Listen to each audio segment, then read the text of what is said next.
It honestly feels like Spawn creator Todd McFarlane has been through hell and back trying to bring Al Simmons' story back to the big screen.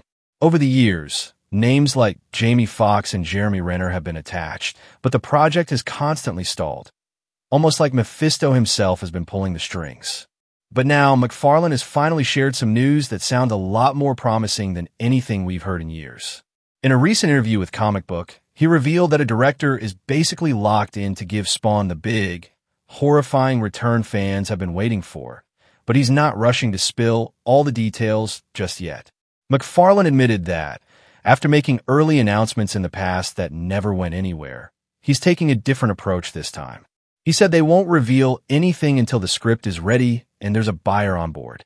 Only then will they drop the full package, director, writer, cast, everything at once.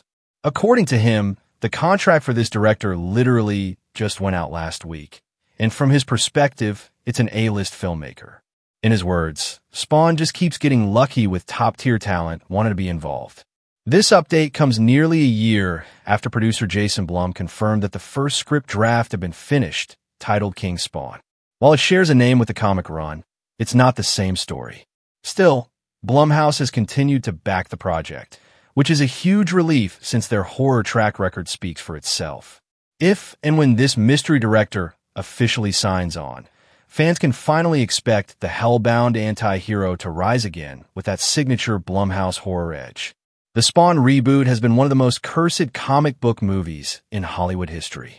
First announced all the way back in the early 2000s, it spent more than a decade stuck in development hell. Endless rewrites, creative shakeups, and years of radio silence.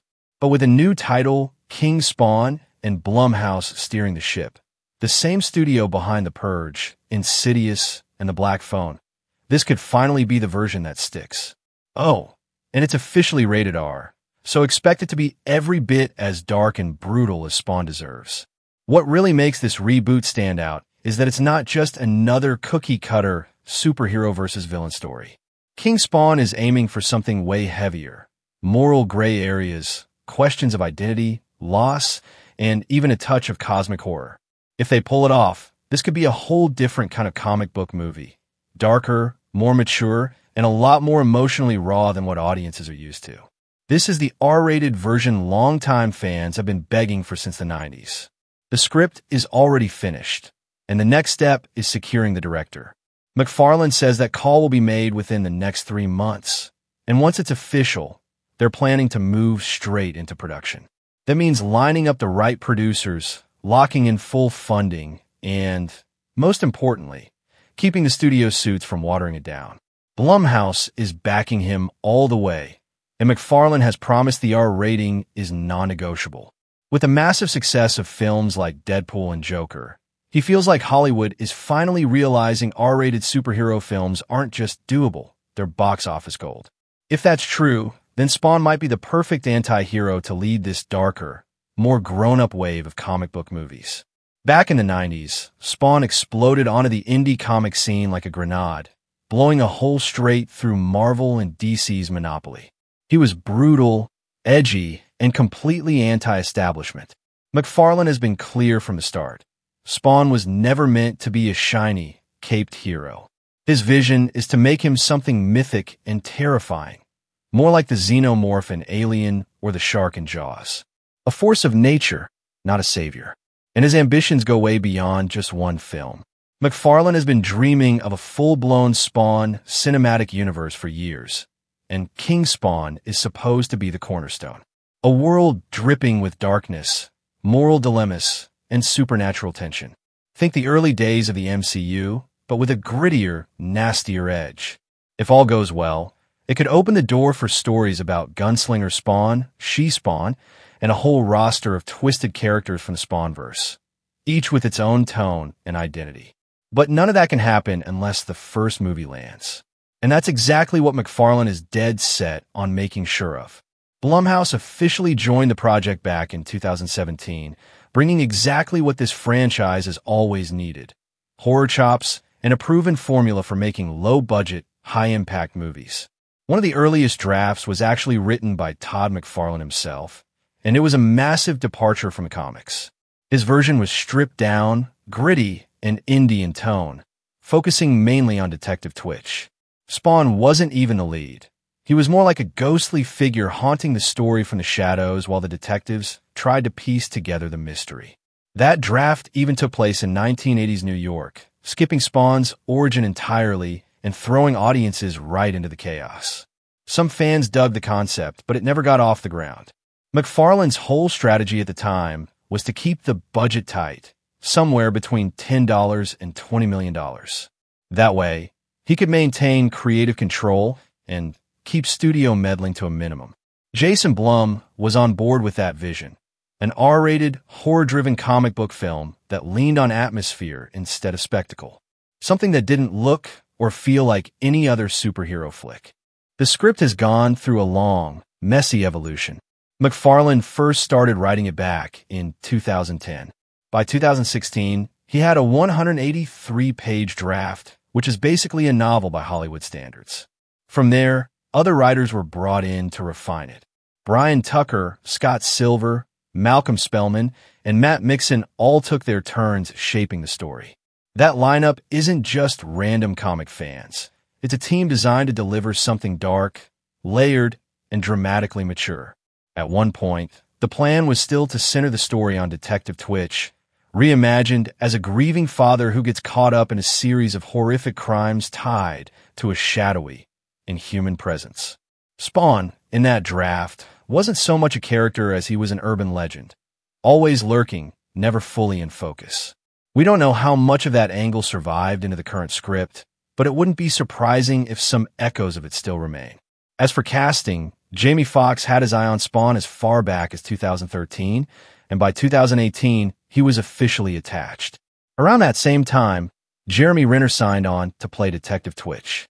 Even Michael Jai White, the original Spawn from the 1997 movie and the voice of the HBO animated series, has said he'd return, but only if the new film goes all the way into dark adult territory. He's been openly critical of the PG-13 approach from the past, and he's right. Spawn only works if you go all in. The thing is, Spawn doesn't have the luxury of being Superman, Batman, or Spider-Man. The average moviegoer doesn't know Al Simmons' story. To most people, he's just that badass-looking anti-hero from the 90s. And that's why the reboot really needs to ground itself with Spawn's origin. Sure, hardcore fans know it from the comics or the cult HBO show. But if the movie jumps straight into the King Spawn era without laying the foundation, it could end up alienating the very audience it needs to win over. The Spawn mythology has evolved a lot since the 90s. It's deeper now, more layered, and way more complex, dropping viewers straight into the modern storyline without showing them where it all began would just be setting them up for confusion. McFarlane's comics work because every arc flows naturally from the last. The stories are tightly woven together, both emotionally and narratively.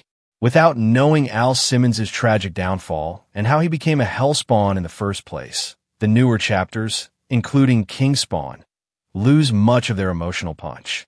King Spawn, the comic series, debuted in August 2021, pushing the character into a larger mythos than ever before. This arc takes Spawn deep into the eternal war between heaven and hell, where he becomes tangled in a prophecy about the throne of hell itself. For the first time, Simmons is forced to make a defining choice about where he stands in this battle between ultimate good and evil. Unlike earlier stories where he played the lone wolf fighting against both sides, King Spawn positions him as a leader, someone with actual power in this supernatural war. That being said, there's no guarantee the movie is going to be a straight adaptation of that storyline. The title could just be a branding move meant to separate this version from past failures and give the reboot a fresh identity. And honestly, that wouldn't be unusual. These days, comic book movies rarely adapt one storyline beat for beat. Instead, studios cherry-pick elements they like and build their own version. Sometimes that works brilliantly. Other times, it completely misses the mark. It really depends on whether the filmmakers understand the essence of the source material. Ideally, King Spawn the movie should strike a balance, blending the modern tone and big mythic feel of today's comics while still grounding the story in Al Simmons' origin.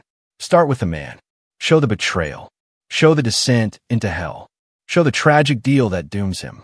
Let the audience feel every ounce of that pain with him. Only then expand outward. Introduce the bigger mythology. Bring in the new characters. Build toward the full-scale war between heaven and hell. That's how you make this story hit with the weight it deserves. King Spawn could be the project that finally breaks the curse.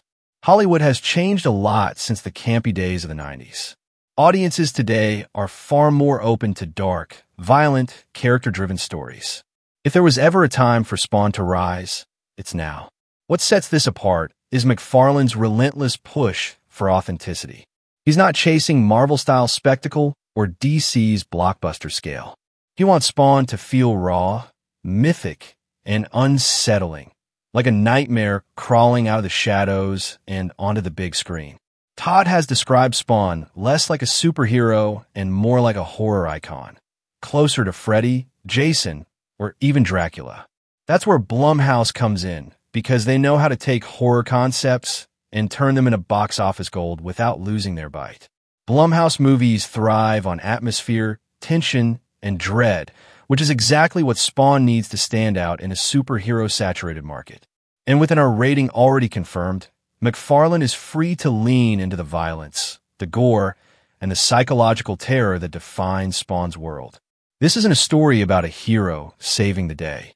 It's about a broken man dragged through hell, cursed with unimaginable power, and forced to walk the line between damnation and redemption.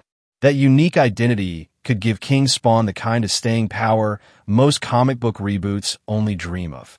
Looking ahead, the real excitement isn't just about one film. It's about what this movie could spark. McFarlane has been vocal about building a full Spawn-verse, expanding the mythology with characters like Gunslinger Spawn, Medieval Spawn, She-Spawn, and countless others waiting in the wings. Each offers a different flavor of darkness, opening the door to horror anthologies, spin-offs, and maybe even crossovers that redefine what a comic book cinematic universe can be. But all of that depends on King Spawn sticking the landing. If McFarlane, Blumhouse, and whoever this mystery A-list director is can deliver on their promise, then Spawn won't just return. He'll rise as the face of a new wave of R-rated, horror-infused superhero storytelling. And honestly, after decades in limbo, it's about damn time.